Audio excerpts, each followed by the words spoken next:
सपा सांसद ने पीएम मोदी पर किया बड़ा खुलासा, सुनकर उड़ जाएंगे आपके होश। यूपी की राजनीति में मजबूत पहचान के लिए चर्चित गाजीपुर के सपा सांसद अफजाल अंसारी ने पीएम मोदी पर बड़ा खुलासा कर सनातन व हिंदुवादी छवि वाली भारतीय जनता पार्टी को भी कटघरे में खड़ा कर दिया है। अंसारी बाहुबली रहे मरहूम विधायक मुख्तार अंसारी के बड़े भाई हैं। आप भी सुने अफजाल ने क्या कहा। को चेक करने का हो सकता है कुछ उन्हें इनपुट मिला हो। हमारे एमपी साहब, हमारे एसपी साहब इनपुट पे बहुत ध्यान देते हैं, इनपुट पे बहुत ध्यान है, निर्भर है। वो कहते हैं कोई भी घटना होने से पहले इनपुट मिल जाता है। हम भी इसी इंतजार में है कि इनपुट आपके पास कब कैसे मिलता है। एक इनपुट तो आज जो मिला था वो पूरा झूठ था। अगर कुछ उसकी उपलब्धि हो तो बताओ। पूरा झूठ था। अपने इनपुट के लिए आप किसी के विशेषाधिकार का हनन कर रहे हैं। ये विषय आएगा, समय से आएगा, जगह से आएगा।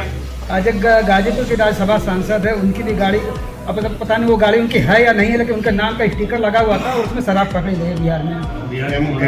मोहनिया पुलिस ये वीडियो वायरल भी हो रहा है। इस तरह लेकिन इस तरह की सारी चीजें होती हैं, किसी का बोर्ड लगा के किसी को, लेकिन हमारा गाड़ी पे आज तक जीवन में मैंने कभी बोर्ड नहीं लगाया। किसी ने, आपने कोई देखा हो तो बता दो। लगाया? कभी झंडा लगाया? एक कदम आगे बढ़ा के बता रहे हैं, कभी झंडा लगाया? आज तक नहीं लगाया। जब से कम्युनिस्ट पार्टी छोड़ा तब से गाड़ी के ऊपर झंडा नहीं लगाया। और आज भी कभी गाड़ी पे नाम लिखता हूं न पद लिखता हूं। और अगर हम ये मिसाल दें कि अभी एक तहसीलदार के घर से 20 बोरा नोट मिली है, अगर हम ये मिसाल दें कि अभी एक काउंटर गुरु के घर से 100 करोड़ से ज्यादा के सोने और 200 करोड़ की संपत्ति मिली है, अगर हम ये मिसाल दें कि एक आईएएस ऑफिसर के घर पे कितनी बड़ी रेड हुई और 4 दिन तक नोट गिनती गई, किसी एक उदाहरण से आप अपना मापदंड बना लेंगे, नैरेटिव बना रहे हैं।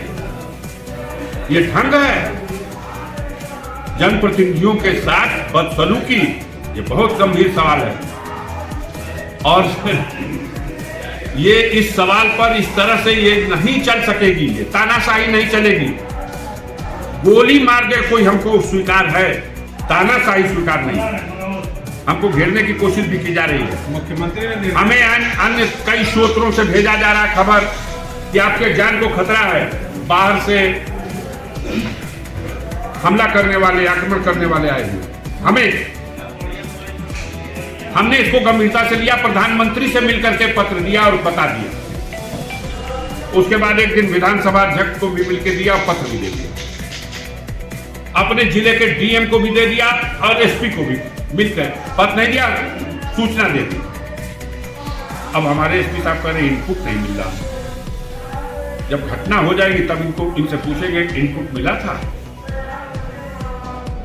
अजीब हालत है भाई। ऐसे जिला चलेगा? ऐसे तानाशाही में लूट मची हुई है, अंधेर मचा हुआ, बिना पैसा लिए कोई काम नहीं हो रहा। घटना पे घटना होती जा रही है। गरीबों के ऊपर अन्याय हो रहा। सैकड़ों लोग जाकर के बस्ती में घुस के राजापुर में बल्लम, गड़ासा, बंदूक, कट्टा, फायरिंग। चौहान बिरादरी के लोगों को बुलाया गया कि आइए और साग फोड़ दीजिए हमारे चने का। साग फोटवा लिए तो उनसे कह दिया गया कि मजदूरी में सगवे ले जा, हमन का मजदूरी ना दिया। उन्होंने कहा कि सगवा हम क्या कर रहे, हमन का जो मजदूरी बना तो सरकार मजदूरी दे दी। इसी को लेकर के मारपीट की और उसके खिलाफ मुकदमा भी लिख दिया गया। वो दौड़ते रह गए, उनका मुकदमा नहीं लिखा। और पीड़ित चौहान समाज के लोग हैं, वोट चाहिए पूरा चौहान बिरादरी का। लेकिन आज चौहान समाज की महिलाएं अपने गांव से पलायन कर रहे हैं। बच्चे भाग गए, बूढ़े बुजुर्ग सब। उन्हीं के ऊपर डकैती का मुकदमा लिख दिया गया। ये डकैत है, का डकैती करना सो तो जेबा में 2000 रुपया रहे निकाल लेना, ऐसी डकैती सुना है? छीन लेना सुना, निकाल ले 2000 रुपया। यही कानून व्यवस्था है। इनपुट मिला था गहमर की घटना का, गहमर में घटना हुई, 3 लोग मार दिए गए, 1 हफ्ता लग गया लाशें खोजने में। इनपुट मिला था, इनपुट मिलता भी है तो कान में तेल डाल दिया जाता है। कल अगर कोई घटना राजापुर में बढ़ जाएगी, इसी तरह की कोई दूसरी घटना उन गरीब चौहान समाज के मजदूर वर्ग के गरीब लोगों के साथ हो जाएगी, कोई मानेगा? हर तरफ तो ये मचा हुआ, अंधेर मचा हुआ।